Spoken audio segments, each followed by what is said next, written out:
সাল। স্থান চট্টগ্রাম শহর। চট্টগ্রামের মূল শহরেরই একটি জায়গায় ওনার বোন, তার হাজব্যান্ড, বোনের শ্বশুর শাশুড়ি, দেবর ননদ সবাই মিলে একটি বাসায় থাকতেন। ওই বাসাটি বেশ অদ্ভুত ছিল। কারণ হচ্ছে ওই বাসাটি যেই জায়গার উপরে তৈরি করা হয়েছিল ওই জায়গাতে বহু পুরাতন একটি কবরস্থান ছিল। বহু বছর ধরে সেটি পরিত্যক্ত ছিল।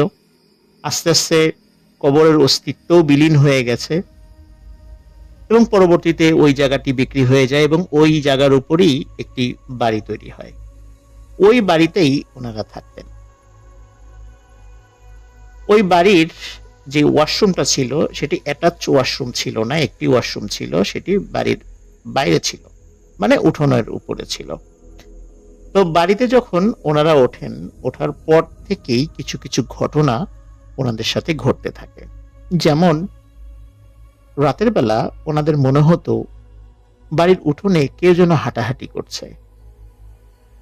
ওনারা যখন চিন্তা করতেন কে হাঁটে, কার হাঁটার শব্দ পাওয়া যাচ্ছে, যখন এটি দেখার জন্য বাসা থেকে বের হতো তখন আবছা কাউকে ওই উঠোনে হাঁটাহাঁটি করতে দেখতেন।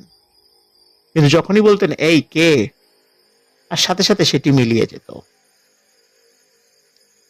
এছাড়া বাড়ির টিনের চালের উপরে রাত হলেই ঢিল মারার যে শব্দ এবং ঢিল ফেলতো। কে বা কারা এটা করতো? শুরুতে মনে করেছিল হয়তো বা আশেপাশের কোনো খারাপ লোকজন কেউ ডিস্টার্ব করছে, কিন্তু আসলে দেখা গেল যে না, এটা আসলে কোনো মানুষের কাজ নয়, এটি প্যারানরমাল কোনো বিষয়।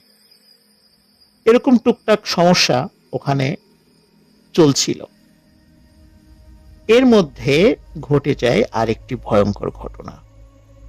সাইফুল ভাইয়ের বোন, উনি রাতের বেলা ওয়াশরুমে যাওয়ার জন্য বাসা থেকে বের হন। উনি যখনই ঘরের থেকে বের হয়েছেন উনি দেখেন উঠোনের উপরে প্রকাণ্ড একটি মানুষের মাথা। এই মাথাটি লাফালাফি করে একদিক থেকে আর একদিকে ছুটে বেড়াচ্ছিল। মাথাটি যখনই বুঝতে পারে যে সাইফুল ভাইয়ের বোন ঘরের থেকে বের হয়েছে, তখন মাথাটি লাফিয়ে লাফিয়ে সাইফুল ভাইয়ের বোনের দিকে আসতে থাকে।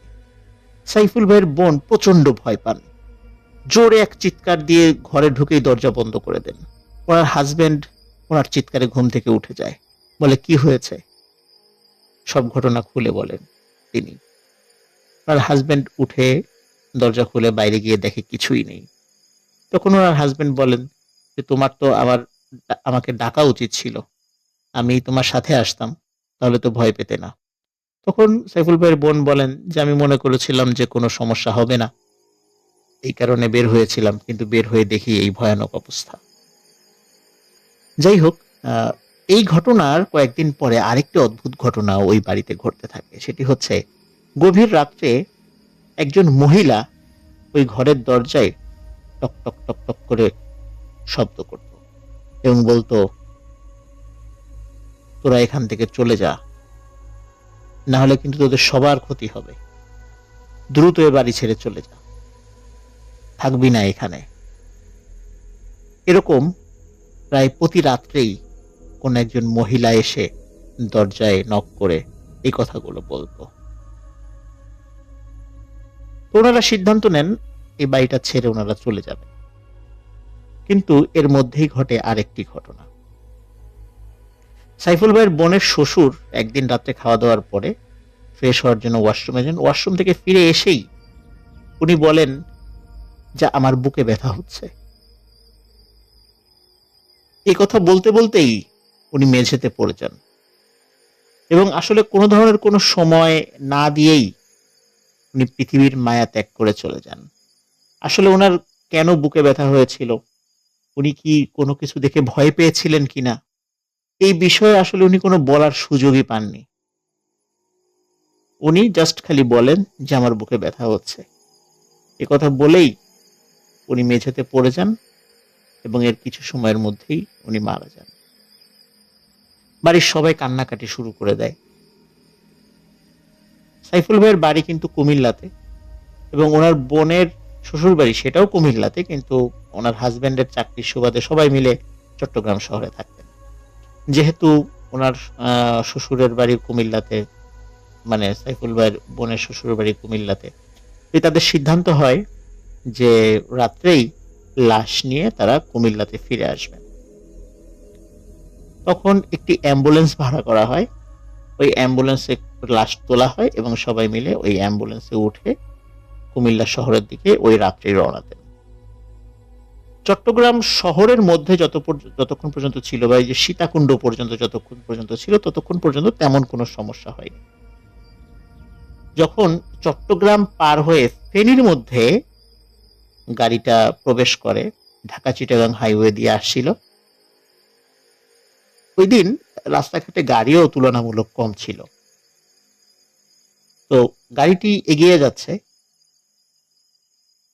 হঠাৎ গাড়িতে থাকা প্রত্যেকের কাছে মনে হচ্ছে, এবং যিনি অ্যাম্বুলেন্সের যিনি ড্রাইভার ছিলেন তিনিও বলছেন যে কি ব্যাপার, গাড়িটা হঠাৎ এরকম উঁচু হয়ে যাচ্ছে কেন। মানে মনে হচ্ছিল গাড়িটা কিছু সময় পরে কয়েক হাত উঁচু হয়ে যাচ্ছে এবং ঠাস করে আবার নিচে পড়ে যাচ্ছে। তো এভাবে মাঝে মাঝে এর মানে তাদের কাছে এটা ফিল হচ্ছিল, এবং বাস্তবেও সেটাই ঘটছিল। গাড়িটা যে কোনো সময় ভয়ানক একটা দুর্ঘটনায় পতিত হতে পারে। কিন্তু এমত অবস্থায় কি করবে তারা কিছুই বুঝে পাচ্ছে না যে এমনটা হওয়ার কারণ কি। তারা গাড়ির মধ্যে জোরে জোরে দোয়া দুরুদ পড়া শুরু করে, প্রত্যেকেই, ড্রাইভার থেকে শুরু করে নিয়ে। গাড়িটা যখন ফেনী পার হচ্ছে বা নোয়াখালীর কাছাকাছি চলে আসছে আর কি, তখন আরেকটি অদ্ভুত এবং ভয়ানক ঘটনা প্রত্যেকেই দেখে। এটি সর্বপ্রথম গাড়ির যে ড্রাইভার, উনি লুকিং গ্লাস এটি দেখতে পান।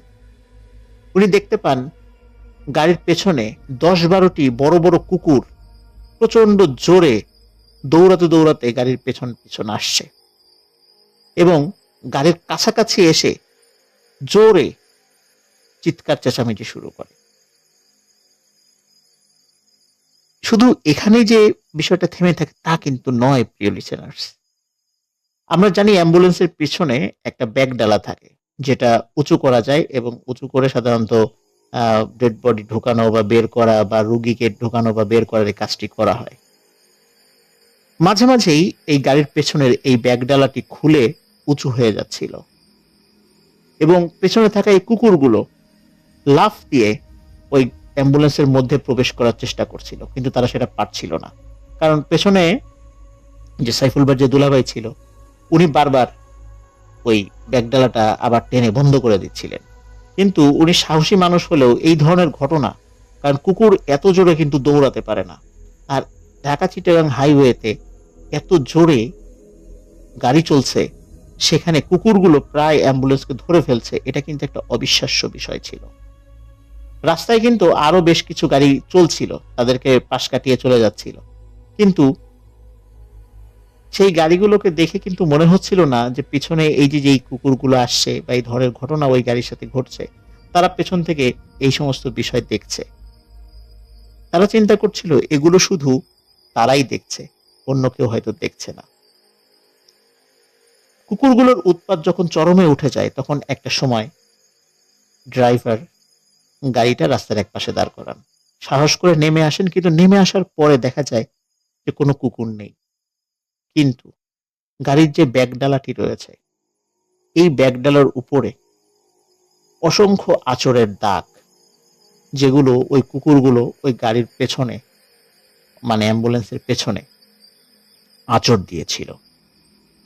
যাই হোক, ওনারা দোয়া দরুদ পড়তে পড়তে আবার গাড়িতে উঠে যান, আবার গাড়ি চলা শুরু করে। গাড়ি যখন ফেনী পার হয়ে নোয়াখালীতে চলে আসেন এবং একটি নির্জন রাস্তার কাছাকাছি চলে আসেন, মানে ওই জায়গাতে আশেপাশে আর কোনো গাড়ি তেমন দেখা যাচ্ছিল না, তখন অদ্ভুত আরো একটি ঘটনা ঘটা শুরু করে। সেটি হচ্ছে, ওই গাড়িতে থাকা প্রত্যেকে ফিল করছিলেন যে ওই অ্যাম্বুলেন্সের যেই অংশটায়, বা মানে যেই পাশে সাইফুল ভাইয়ের বোনের শ্বশুরের লাশটি রাখা হয়েছে, মনে হচ্ছে ওই পাশটি বারবার উঁচু হয়ে যাচ্ছে।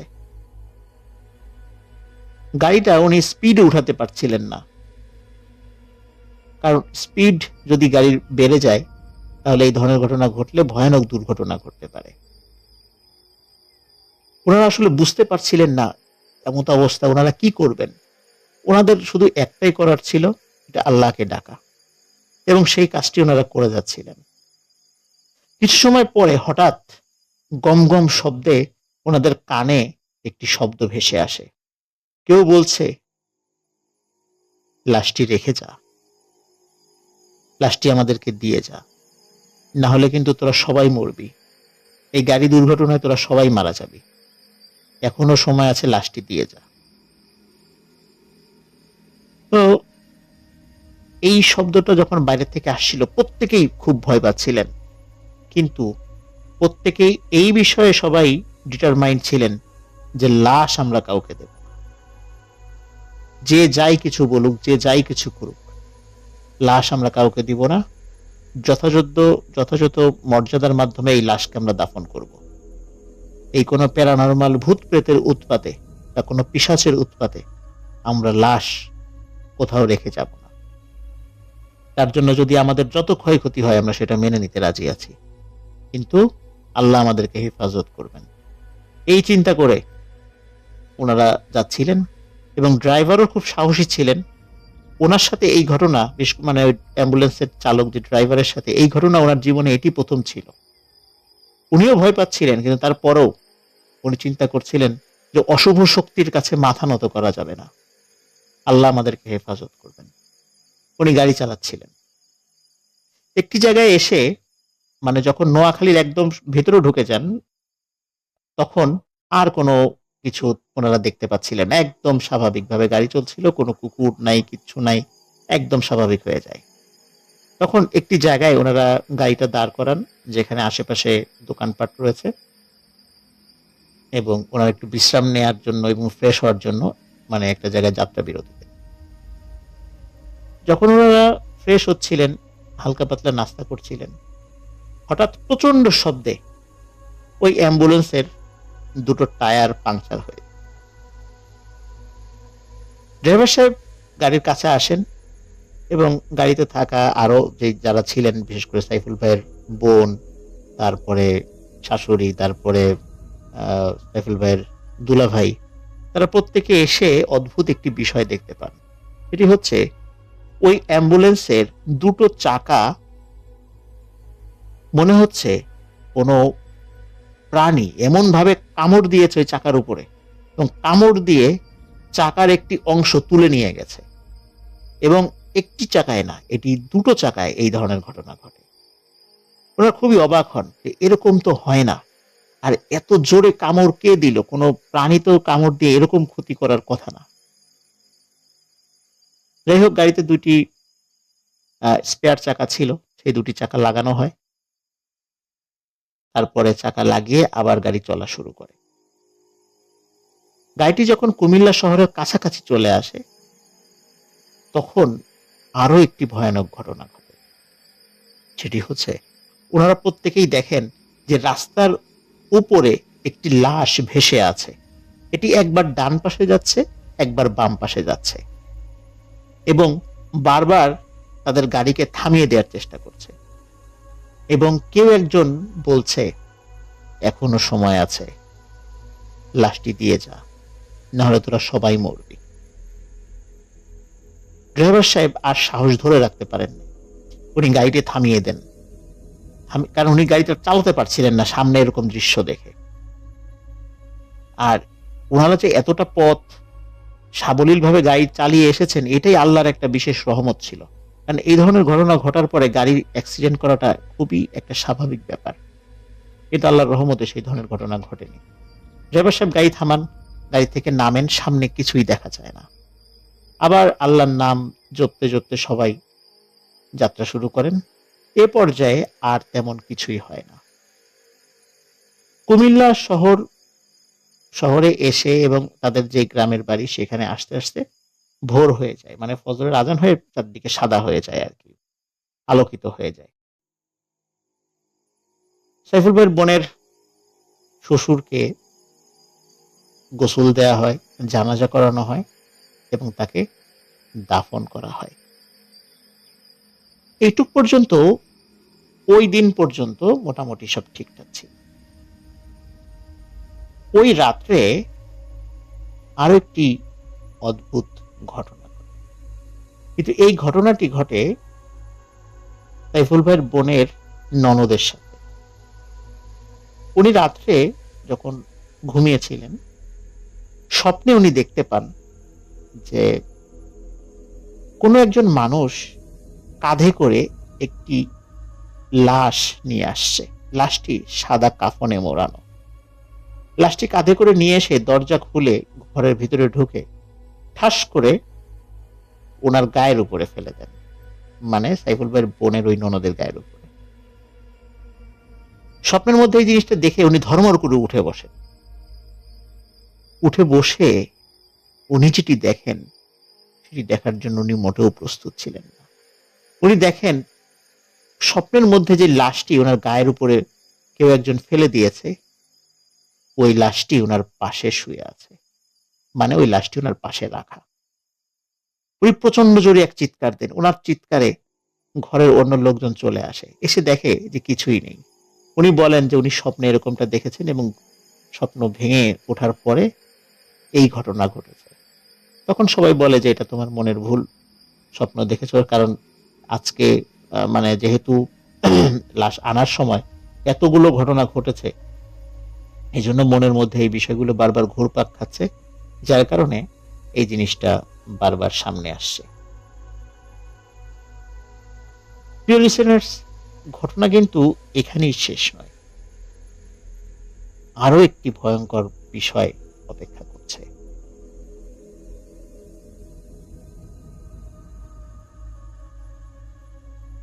সাইফুল ভাইয়ের বোনের ননদের সাথে রাত্রে ঘটে যাওয়া এই ঘটনার ঠিক পরের দিন আরো একটি ঘটনা ঘটে।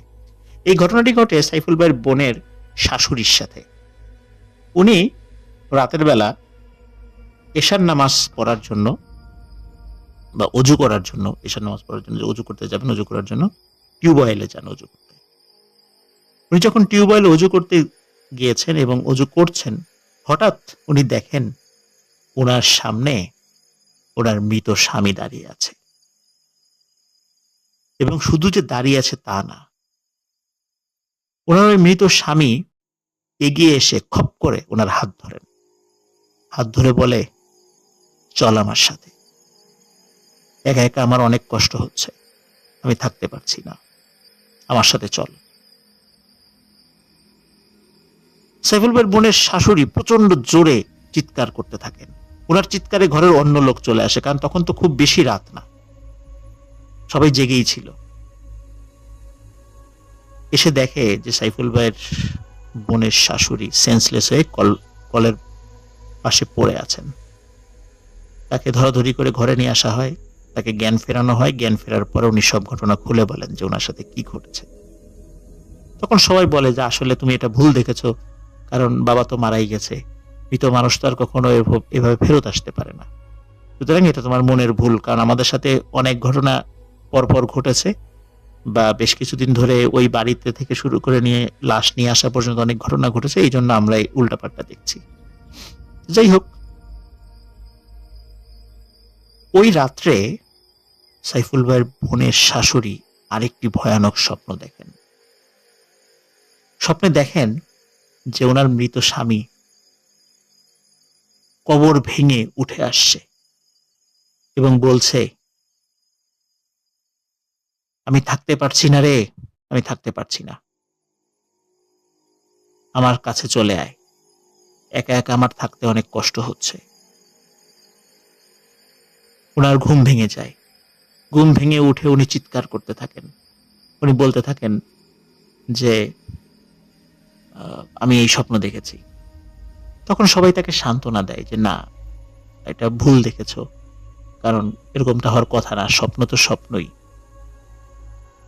এর পরের দিন একজন ভালো হুজুরের কাছে নিয়ে যাওয়া হয়, সব বিষয় খুলে বলা হয়। হুজুর বলেন যে আসলে ওই বাড়িতে, চট্টগ্রামের ওই বাড়িতে সমস্যা ছিল, যার কারণে ওরা চাচ্ছিল যে ওই লাশটা ওরা নিয়ে নিতে। এই জন্য অনেক চেষ্টা করার পরেও তারা সেটা সফল হয়নি।